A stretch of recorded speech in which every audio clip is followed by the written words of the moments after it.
एक infinite long charged wire है जिसमें चार्ज डेंसिटी लेमडा है। ओके, एक चार्ज है Q जो कि इस वायर से x दूरी पर प्रेजेंट है। अब इस वायर के कारण इस चार्ज पर कितना फोर्स लगेगा, यही आपसे पूछा गया है। आप कैसे सॉल्व करेंगे इसको, सोचेंगे क्या? सबसे इंपॉर्टेंट बात है बाबू सीबीएसई का क्वेश्चन में कि आपको थोड़ा सोचने के लिए मजबूर किया जाता है। तो कोई भी क्वेश्चन जो आपके सामने हो, आप एकदम आंख बंद करिए और प्रेम से सोचना चालू करिए कि इसको हम कैसे सॉल्व कर सकते हैं। सोचते हैं हम। देखिए, चार्ज पे फोर्स निकालना है। किसी चार्ज पे फोर्स कब लगता है? जब चार्ज को हम इलेक्ट्रिक फील्ड के प्रेजेंस में रखते हैं। सुनियो क्या बोले हम, चार्ज पे फोर्स कब लगता है? तो बोलेंगे सर जब चार्ज को कहाँ रखा जाता है? इलेक्ट्रिक फील्ड में। मतलब अगर इस चार्ज पे फोर्स लग रहा होगा तो यहाँ पर कौन सा फील्ड होगा? बोलेंगे सर इलेक्ट्रिक फील्ड होगा। और वो इलेक्ट्रिक फील्ड किसके कारण होगा? बोलेंगे ये इनफाइनाइट लॉन्ग चार्ज्ड वायर के कारण यहाँ पर इलेक्ट्रिक फील्ड होगा। और कितना होगा? तो बोलेंगे सर जो इलेक्ट्रिक फील्ड होता है ना इनफाइनाइट लॉन्ग स्ट्रेट वायर के कारण x दूरी पे, वो होता है lambda by 2 pi epsilon naught into x. ये होता है बाबू इलेक्ट्रिक फील्ड। इसे कहाँ पढ़ाया गया था आपको? गॉस थ्योरम का एप्लीकेशन में, है ना। तो इसका मतलब ये हुआ कि इसके कारण यहाँ पर जो इलेक्ट्रिक फील्ड है वो इतना है, तो फोर्स कितना होगा? तो हम लोग बोलेंगे sir force on charge in electric field कितना होता है? F equal to Q into E. अच्छा, तो सर Q के जगह पर Q और E के जगह पर इलेक्ट्रिक फील्ड लिख दीजिए। कितना है जी electric field? Lambda upon 2 pi epsilon naught into x. ध्यान से देखिए ऑप्शन में कहीं ये वाला ऑप्शन है कि नहीं है? देखो बाबू ऑप्शन ए में ही है कि नहीं? लेकिन एक तो जरा झोल है। क्या झोल है बताओ? ऑप्शन ए और ऑप्शन बी, दोनों में ना जो मैग्नीट्यूड की बात है ना, दोनों सेम है। बात किस चीज का है? एक तो अट्रैक्टिव और दूसरा क्या? रिपल्सिव। तो ऑप्शन ए करेक्ट होगा कि ऑप्शन बी? बोले तो सर अट्रैक्टिव होगा कि रिपल्सिव होगा? देखना पड़ेगा भाई। अट्रैक्टिव कब होता है बताना, खींचता है कब? जब ये पॉजिटिव होता ये नेगेटिव होता, या ये नेगेटिव होता और ये पॉजिटिव होता, है ना। तो क्या होता? बोल अट्रैक्शन होता। यहाँ पे ऐसा बोला है क्या? नहीं। देखिए चार्ज डेंसिटी कितना? लेमडा है, मतलब ये पॉजिटिव चार्ज बॉडी है, ये भी पॉजिटिव। पॉजिटिव को क्या करेगा बाबू? रिपेल करेगा। मतलब सर मतलब ऑप्शन कौन वाला होगा जी? बोलेंगे sir option B is correct. आया समझ में? कोई दिक्कत नहीं ना। चलिए हम लोग नेक्स्ट क्वेश्चन की तरफ बढ़ा जाए। नेक्स्ट क्वेश्चन की तरफ चलिए करते हैं नेक्स्ट क्वेश्चन। देखिए क्या बोला, ए charge Q is placed at the centre of cube. ये हमारा कोई क्यूब है, इसमें एक चार्ज रख दिया गया Q। कहाँ पर? इसके सेंटर में। Okay, the electric flux through one of its face is. ध्यान दीजिएगा, इलेक्ट्रिक फ्लक्स निकालने बोला, किसके कारण? Through one of it face, one of it face, है ना। फ्लक्स निकालने बोला, चार्ज दिया गया है। फ्लक्स का दो फॉर्मूला हम लोग सीखे हैं। कौन कौन फ्लक्स का फॉर्मूला सीखे? एक तो सर फ्लक्स बराबर होता है E डॉट ds, है ना। और दूसरा जो फॉर्मूला होता है फ्लक्स का, वो गॉस थ्योरम से होता है बाबू, charge enclosed by epsilon naught. अगर कोई सरफेस के अंदर में चार्ज Q है तो जो फ्लक्स होगा, टोटल फ्लक्स जो होगा उस सरफेस से, वो कितना होगा? बोलेगा Q enclosed bye epsilon not होगा। क्लियर है? अच्छा, यहाँ पे फ्लक्स जो दिया है निकालना है आपको, वो चार्ज के कारण निकालना है कि इलेक्ट्रिक फील्ड के कारण? आप बोलेंगे चार्ज के कारण। तो बताइए कौन सा हम लोग फॉर्मूला को अप्लाई करेंगे, पहला वाला कि दूसरा वाला? आप बोलेंगे सर दूसरा वाला करना पड़ेगा ना। चल भाई करते हैं। तो बोलेंगे सर फ्लक्स थ्रू क्यूब क्या होगा? फ्लक्स थ्रू क्यूब, पूरा ये बॉडी अगर क्लोज्ड है तो टोटल फ्लक्स कितना होगा, बोलेंगे इस क्लोज्ड बॉडी के अंदर चार्ज है, मान लेते हैं कितना दिया गया, क्यू बाई क्या बाबू, एप्सिलॉन नॉट, ये है ना। लेकिन यहाँ टोटल फ्लक्स आपसे नहीं पूछा है, क्या पूछा है, वन ऑफ इट फेज, एक फेस से कितना फ्लक्स होगा, जरा काउंट करिए तो कैठो फेस है, देखो ऊपर नीचे दो, दाएं बाएं चार, और एक होगा ना बाबू लेफ्ट राइट अंदर बाहर, हाँ कि ना, टोटल 6 फेस है, तो एक फेस से कितना होगा, 6 फेस से, टोटल 6 फेस है इसके पास, तब ये क्लोज्ड होगा, तो फ्लक्स क्या होगा, Q by epsilon not. Okay, तो एक फेस से कितना होगा बाबू, बोलेंगे सर फ्लक्स बराबर क्यू बाई 6 एप्सिलॉन नॉट। ध्यान लगा करके ऑप्शन को देखिए, कहीं पर ये ऑप्शन है क्या, दिख रहा है क्या जी, हाँ सर, कौन वाला, ABCD बोलो, तो बोलेंगे क्या, ऑप्शन बी। कोई दिक्कत है नहीं ना, चले नेक्स्ट के तरफ, चलिए आगे करते हैं हम लोग अगला क्वेश्चन को। देखो बाबू क्या है क्वेश्चन, हाँ, which statement is true for Gauss law, Gauss law के लिए कौन सा स्टेटमेंट ट्रू है, सही है। चारों स्टेटमेंट को हम लोग पढ़ेंगे और फिर एक तो ऑप्शन को हम लोग देखेंगे कौन सा ऑप्शन करेक्ट है, उसको टिक मारेंगे। देखिए पहला ऑप्शन क्या है गॉस थ्योरम के लिए, all the charges whether inside or outside Gaussian surface contribute to the electric flux। अरे बाबा अभी अभी पढ़े ना गॉस थ्योरम क्या बोलता है, फ्लक्स इक्वल टू बताओ क्या, charge enclosed by epsilon not, मतलब चार्ज कहाँ होना चाहिए, बोलेगा सरफेस के अंदर में होना चाहिए। गॉस लॉ में चार्ज अगर बाहर है तो वो चार्ज को हम लोग कंसीडर नहीं करते हैं। तो ऑप्शन ए जो है वो अपना सही है कि गलत, बोलेंगे एकदम सड़ासड़ गलत है सर, किसी प्रकार से सही हो ही नहीं सकता ऑप्शन है।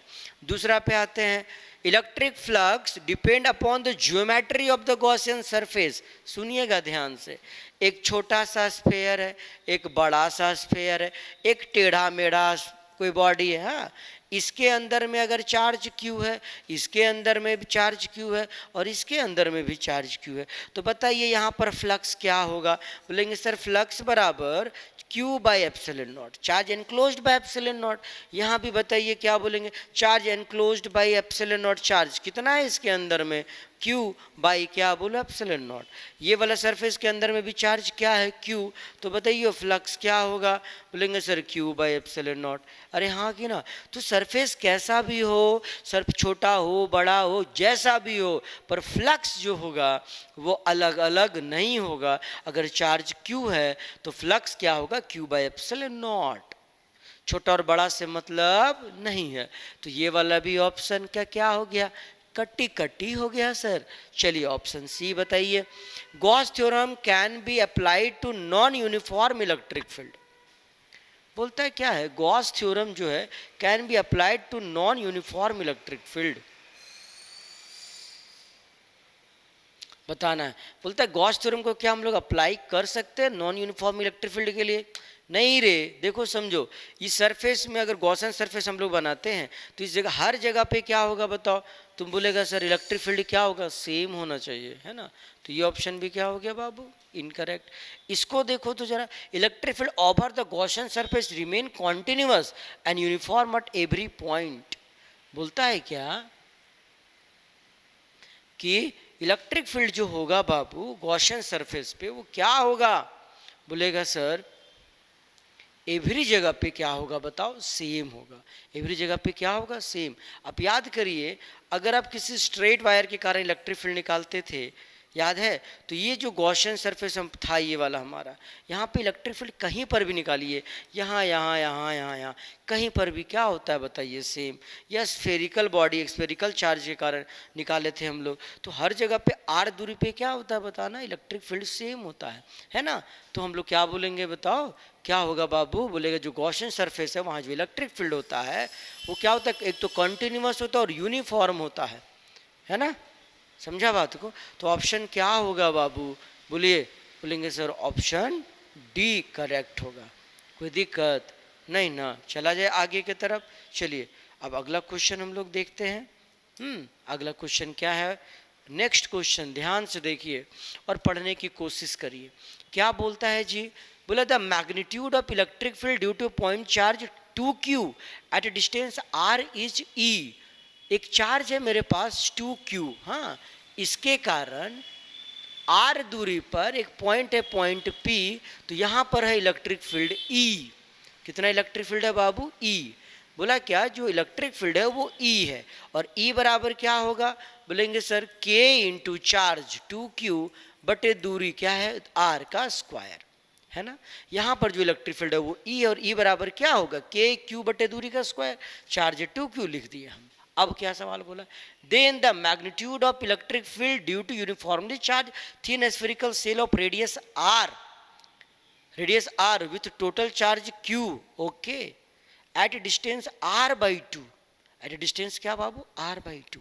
समझना, एक स्फेयर है, ओके सर, जिसका रेडियस क्या है? बड़ा r है, ओके, और जो बड़ा r है वो छोटा है छोटा r से, मतलब जो r पॉइंट जो दिख रहा है हमको वो इसके बाहर में है ना। किस पॉइंट पे बाबू? एट डिस्टेंस r by 2 बोला है, r भी नहीं बोला है। क्या बोला है? बोलो r by 2 डिस्टेंस जो वो बाहर है, किसका? स्फेयर से बाहर है।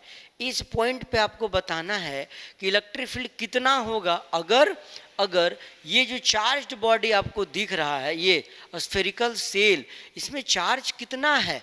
Q है। सुनियो ध्यान से, अब बढ़िया से समझना। फिर से हम क्वेश्चन को एक बार रिपीट मारते हैं, थोड़ा बढ़िया से समझने की कोशिश करना बाबू।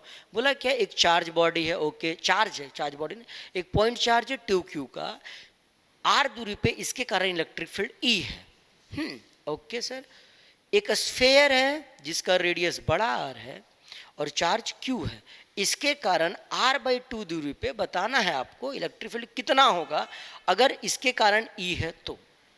सुनना बात को, हाँ देखो क्या है। तो बोलेगा सर इसके कारण जो इलेक्ट्रिक फील्ड होगा वो KQ बाई दूरी देखो तो कितना हो गया बाबू? बोलेगा सर R by 2, और दूरी का क्या होता है? स्क्वायर। सॉल्व करेंगे तो ये क्या हो जाएगा? 4 और 4 ऊपर जाएगा, तो 4KQ बाई क्या बोलो? R का स्क्वायर, है ना। अब सुनो, 2KQ बाई R स्क्वायर बराबर E है, 2KQ बाई R स्क्वायर बराबर क्या है? E है। तो बताइए 4KQ बाई R स्क्वायर बराबर क्या होगा? बोलेंगे सर 2E होगा, डेट इज ऑप्शन सी। हम इसको अलग तरीका से भी बना सकते थे, पता है कैसे? ध्यान देना यहाँ पे कैसे, सुनियो, बहुत इजी तरीका से हम बताने जा रहे हैं। इस क्वेश्चन को सॉल्व करने का अल्टरनेट मेथड सुनना का बात को क्या है। एक चार्ज है सर 2q, ओके, उसके कारण r दूरी पे एक पॉइंट p है ना। यहाँ पे इलेक्ट्रिक फील्ड इसके कारण है E, ये है गिवन, ओके। एक चार्ज है q और ये r by 2 दूरी पे आपको पूछ रहा है कि इलेक्ट्रिक फील्ड कितना होगा, है ना। r by 2 दूरी पे बताना इलेक्ट्रिक फील्ड कितना होगा। सुनियो, इलेक्ट्रिक फील्ड जो होता है ना बाबू वो बढ़ जाता है चार्ज से। यहाँ इलेक्ट्रिक फील्ड बढ़ गया कि घट गया? बोलेंगे सर घट गया, सॉरी, चार्ज बढ़ गया कि घट गया? बोलेंगे चार्ज क्या हो जा रहा है? देखो 2q से q, तो इलेक्ट्रिक फील्ड पहले जितना था उसका हो जाएगा आधा। आगे सुनना, लेकिन देखो दूरी भी तो घट जा रहा है ना। दूरी बढ़ने से, दूरी घटने से इलेक्ट्रिक फील्ड उसके स्क्वायर टाइम से बढ़ जाता है, उसके स्क्वायर टाइम से बढ़ जाता है। तो कितना टाइम से दूरी घट रहा है बताना। तो बोलेंगे 2 टाइम घट गया तो दूरी इलेक्ट्रिक फील्ड कितना टाइम बढ़ जाएगा रे? 4 टाइम। काटो इसको, ये क्या दे दिया तुमको बताओ? 2E। जैसे इच्छा करे आप सॉल्व करने की कोशिश करना, है ना। चले हम नेक्स्ट क्वेश्चन की तरफ चलते हैं बाबू। क्या क्या किया हुआ है यहाँ पे। नेक्स्ट क्वेश्चन देखो क्या है। बोला ना कि एक सीट है, स्क्वायर सीट है, हाँ सर, जिसका साइड क्या दिया हुआ है? A। एक स्क्वायर सीट है जिसका साइड दिया हुआ है A, उसको इलेक्ट्रिक फील्ड में रखा गया और इलेक्ट्रिक फील्ड कितना है? बोलेगा सर इलेक्ट्रिक फील्ड जो है वो दिया हुआ है E बराबर CZ स्क्वायर K, ओके, है ना। हाँ सर इतना दिया हुआ है। The electric flux through the seat is, तो फ्लक्स निकालने बोला है बाबू। फ्लक्स बराबर क्या होता है? बोलेगा E डॉट ds होता है ना। फ्लक्स बराबर sir E ds cos theta होता है। और सॉल्व करो इसको। E मतलब इलेक्ट्रिक फील्ड कितना है बाबू? बोलेगा C इंटू जेड का स्क्वायर। ds का मतलब एरिया। अगर साइड है ए तो एरिया स्क्वायर का क्या हो जाएगा बताइए? बोलेगा सर ए का square into cos theta. Theta is angle between कौन कौन बताना? Theta is angle between area vector and electric field. ध्यान से देखो, इलेक्ट्रिक फील्ड किधर के तरफ है? जेड एक्सिस के तरफ, ध्यान देना। हाँ, अगर हम इसको बोले एक्स एक्सिस, गौर करना बाबू। हाँ, अगर हम इसको बोले हैं एक्स एक्सिस, ध्यान देना एकदम बढ़िया से, और इसको बोले वाई एक्सिस, और इसको बोल रहे जेड एक्सिस, गौर से। इसको क्या बोले? एक्स, इसको क्या बोले हम? वाई, और इसको क्या बोले हैं? जेड। हाँ, और क्या बोला है? सीट कहाँ पे रखा गया? एक्स वाई प्लेन में। तो एक्स वाई प्लेन क्या होगा? इसे कहेंगे एक्स वाई। ये कौन सा प्लेन हुआ बताइए? एक्स वाई प्लेन हुआ, है ना। एक्स वाई प्लेन में अगर हम सीट को रखे हैं तो इसका एरिया वेक्टर किधर होगा बताइए? बोलेंगे सरफेस के परपेंडिकुलर, मतलब किधर? जेड एक्सिस में। इसका एरिया वेक्टर किधर होगा? जेड एक्सिस में, बाहर की तरफ, है ना। एरिया बाहर की तरफ है, सरफेस एरिया का डायरेक्शन क्या है बताइए? बाहर की तरफ, मतलब जेड एक्सिस में। और इलेक्ट्रिक फील्ड भी जेड एक्सिस में, दोनों जेड एक्सिस में, मतलब दोनों का डायरेक्शन सेम। तो थीटा बराबर कितना डिग्री? बोलेंगे सर 0 डिग्री। और कॉस 0 का वैल्यू क्या होता है बाबू? 1 होता है। तो जो फ्लक्स होगा वो क्या होगा? सी जेड स्क्वायर इंटू ए का स्क्वायर। अब आगे सुनना, यहाँ एक बात और दिया हुआ, z बराबर क्या है? a। तो z की जगह पे a डाल दीजिए आप, तो फ्लक्स इक्वल टू क्या हो जाएगा? c इंटू, बताना क्या बाबू? a का स्क्वायर इंटू a का square equal to c into a का पावर 4। ऑप्शन में है क्या कहीं? देखो कहीं तो होगा ना, कहाँ पर है? ऑप्शन ए में। कोई दिक्कत नहीं ना? आगे बढ़े जी, चल बढ़ते हैं फिर आगे। अयो देखो यहाँ अगला सवाल क्या बोला? बोला charge Q is placed at the point of intersection of body diagonal of A cube. Body diagonal का, बॉडी डायगोनल किसे कहेंगे बताओ तो बाबू? हाँ, देखना बढ़िया से। ये मान लो कोई क्यूब है ना जी, ये क्या है? कोई क्यूब है, तो बॉडी डायगोनल किसे कहेंगे बताओ? बोलेगा यहाँ से यहाँ, यहाँ से यहाँ, है ना। मतलब कुल मिला के एकदम सेंटर, बॉडी डायगोनल जहाँ इंटरसेक्ट करेगा ना, वो कौन सा पॉइंट होगा बताओ? सेंटर होगा, वहाँ पे चार्ज है इसका क्यू। ओके, हाँ sir, okay. Electric flux through any one of its faces, पूरा के कारण कितना होगा? बोलो क्यू बाई एप्सिलॉन नॉट, अभी बात किए थे हम लोग। तो एक फेस से कितना होगा बाबू? बोलेगा sir Q by 6 epsilon not. Option कहाँ है? ऑप्शन ए में। ठीक है, अगला क्वेश्चन की तरफ बढ़ते हैं हम लोग, चला जाए। हाँ जी, आगे देखिए क्या है। The electric flux through a closed Gaussian surface depend upon. बोला फ्लक्स जो है किसी क्लोज्ड बॉडी के क्लोज्ड बॉडी में जो इलेक्ट्रिक फ्लक्स होगा वो किस किस बात पे डिपेंड करेगा? यही बात बोला है। तो फ्लक्स बराबर क्या होता है बाबू? बोलते हैं sir charge enclosed by epsilon not, है ना। Charge enclosed by epsilon not. Option देख लो क्या बोला? Net charge enclosed and permittivity of medium. Okay, ये क्या है? परमिटिविटी ऑफ मीडियम है। तो किस पे डिपेंड करता है? नेट चार्ज पे, इनक्लोज्ड मतलब उसके अंदर में, और क्या? Permittivity of medium. ऑप्शन क्या होगा बताओ? ऑप्शन ए ही करेक्ट है। बाकी ऑप्शन पढ़ लेते हैं ऐसे ही। Net charge enclose, permittivity of medium and size of size of Gaussian surface पे डिपेंड करेगा क्या? नहीं सर, खत्म बात। दो बात पे तो डिपेंड करेगा पर साइज पे डिपेंड नहीं करेगा। नेट चार्ज एनक्लोज नहीं, सिर्फ नेट चार्ज पे तो नहीं डिपेंड करता, एप्सिलॉन नॉट पे डिपेंड करता है, परमिटिविटी पे भी करता है। यहाँ क्या परमिटिविटी ऑफ मीडियम? सिर्फ परमिटिविटी तो नहीं करता ना सर, किस पे करता है और बताओ? चार्ज पे। आया बात समझ में? ठीक है, ओके।